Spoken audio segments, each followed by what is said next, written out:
Star Wars 7x7, episode 2749. We found out recently that Phase 2 of the High Republic mega enormous storytelling initiative is supposed to take place 150 years prior to the events of Phase 1. But what does that exactly mean, and what are we going to encounter in Phase 2? Well, we've got some high-level possibilities for you here today. Punch it!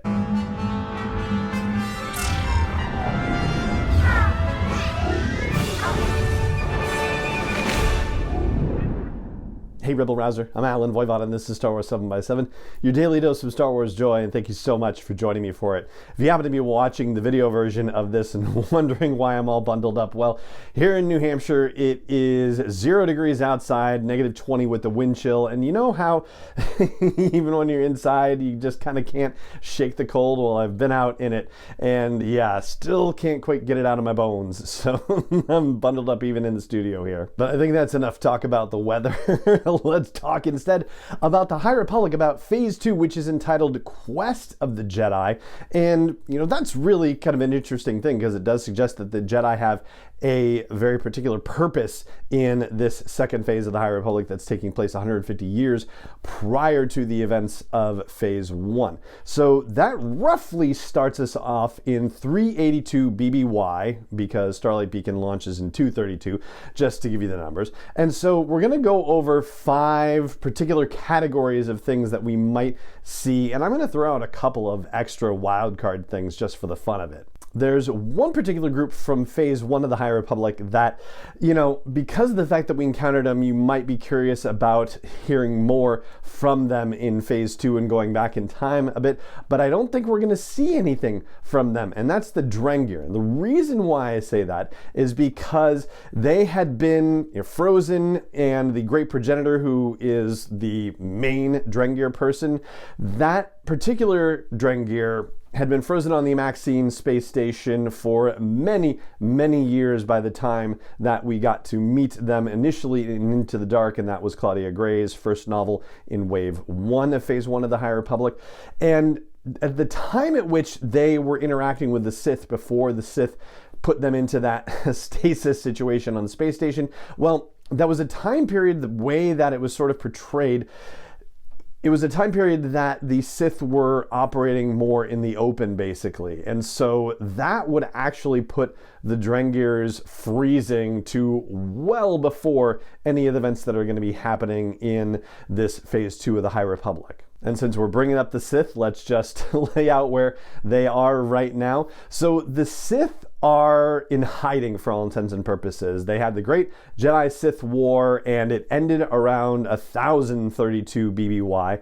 And so the Jedi Knights were the guardians of peace and justice in the galaxy for a millennium, right? For 1,000 years. So 1032 is a rough date, but close enough for government work, basically. But it's not as if the Sith don't exist. They're just in hiding, and we don't yet know the lineage yet, but I have a feeling we might get an idea because of one thing particularly, which is the Acolyte TV series. We know that there's going to be somebody influenced by the Sith in this series, and the last thing that we knew was that there was Darth Bane at the end of the Jedi-Sith War, and he had an apprentice, Darth Zana, I believe it was, and Darth Zana is the last Darth that we know about. So there's definitely been a rule of 2 lineage of having a master and an apprentice going down and down and down until we get to Darth Plagueis and Darth Sidious. But, where the situation is in the in-between, that we don't know. So wouldn't it be fun to get a little of that filled in? And speaking of the Jedi, after the end of the Jedi-Sith War, they basically returned to their role of acting as guardians of peace and justice in the galaxy. So that was pretty much where they were. And from that point on, looking at the Republic established its base of operations on Coruscant at the end of the war, and then started rebuilding and ushering in a new era of peace and prosperity, which led to the eventual golden age that we encounter in the High Republic. So you would think that we would be in the midst of that building in Quest of the Jedi. So where then are we going to see conflict in Phase 2? I mean, the notion of Jedi on a quest, right, Quest of the Jedi, suggests that that's where they're going to encounter some resistance, but where's it going to come from? It doesn't seem like it's necessarily going to come from the Nihil at this point, because back at this time, if they're even in existence, they are just getting started. Like, they're a loosely organized collective band of pirates operating in the Mid-Rim before Asgar Ro gets a hold of them, and that has much to do with the San Tekka clan, which I think, as we've mentioned on a couple of previous podcasts, is going to be a major part of the storytelling in Phase 2. So here's how they talk about the San Tekka clan, how Charles Soule introduced it before the High Republic actually even launched. Once just a family of hard-scrabble hyperspace prospectors seeking valuable routes in the outer reaches of the galaxy, the San Tekka clan have become a dynasty at the forefront of technologies and techniques that let Chancellor Lina So's great galactic republic continue to expand safely to new areas. Overseen by scions Marlo and Velis San Tekka, the clan operates in close conjunction with the Republic and becomes crucial to its response to the Great Disaster. But the San Tekkas have a secret. Their rise did not come without a cost.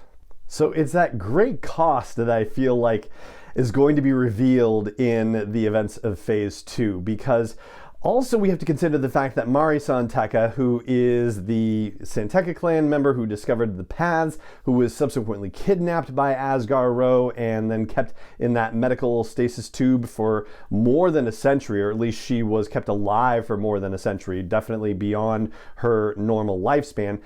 If you do the math on that, that means that she's been alive since before 332 BBY. So that puts us 100 years. So it's not quite to the 382 situation that we start this new phase of the High Republic with, but it's kind of in the neighborhood, and they've never really specified like how much longer than a century she's been alive. What they did specify is that she found the paths, or was able to access the paths, from the age of 6. And it was after that that Asgar Ro was able to get a hold of her. So wouldn't it be something if it turns out that she was 6, 7, 8, 9, 10 years old by the time of 382 BBY, and that's when she becomes a target of Asgar Ro, or at least when their fame and fortune happens, basically. So, it's not a perfect theory necessarily, because the Wikipedia listing about hyperspace prospecting and mapping says that the Galactic Republic had undergone an effort to map hyperspace routes in 332 BBY, so that would be, along the time when, Mari had possibly been kidnapped, maybe a little bit after that. Maybe it was when the San Tekkas, first got going and really got popular. That's took a lot of time, and then that is when the Republic started partnering with them for more detailed and intense mapping, because they were proving that they could actually do this and do this well. Claudia Gray in the High Republic Anniversary Special talked about this particular period of time as an era of expansion, exploration. Oh gosh, it was 2 words. It was either expansion or exploration, and invention for sure, but it kind of gets across the same point, I think. And so, yeah, it feels very much like the San Tekkas are going to be deeply involved in this and connected to the very earliest origins of the Nihil, and also for the burgeoning Republic looking to grow and become the golden era that it was about to achieve. All right, so let me throw in 2, sort of wild card thoughts, and then we'll call it a podcast. First of all, I want to say something about Yoda. So Yoda would be 550 years old, roughly, at this point, and they've really kind of been light on their play with Yoda. He hasn't had a lot of action in the High Republic so far, so wouldn't it be fantastic to get an even younger, even more spry Yoda involved in all of the festivities? I think that would be absolutely terrific, and I hope they do it. The other thing I want to flag is Mandalorians. We have not had a whiff of anything Mandalorian in the High Republic really so far, and if you look at Legends, there was basically, there's the whole Jedi Mandalorian war, and in Legends, the situation with the Jedi and the Mandalorians that left Mandalore essentially a wasteland desert planet, that happened in and around 700 or so before the Battle of Yavin. So definitely a long time before we are in this new phase of the High Republic, but just remember that that's no longer canon, so they can decide if they want to that Mandalorian conflict between the Jedi and Mandalorian conflict, that could happen in and around the 382 period instead if they wanted to. And of course, Mandalorian related storytelling is pretty popular in Star Wars right now, and we're only going to be digging deeper into it when we get to season 3 of The Mandalorian as well. Not to mention the renaissance of Boba Fett, who, is kind of Mandalorian, but maybe not. There's all that whole discussion that we've had previously about that and how much he's actually owning any of his Mandalorian heritage, and I'm sure we'll have more discussions about that as the Book of Boba Fett continues. But there you go. That's what I've got for you on the 150 years prior to Phase 1 of the High Republic, what Phase 2 might look like, the things, the people, the characters, the groups, the situations that might come into play, and that is going to do it for this episode of the show. It just remains for me to say thank you so much for joining me for it, as always, and may the Force be with you, wherever in the world you may be.